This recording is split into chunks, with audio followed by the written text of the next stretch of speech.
Para la auscultación cardíaca tenemos que tener a nuestro paciente de forma sedente.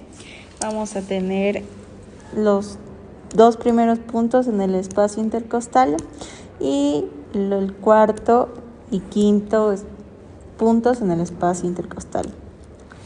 Y siendo más notorio en los dos puntos inferiores.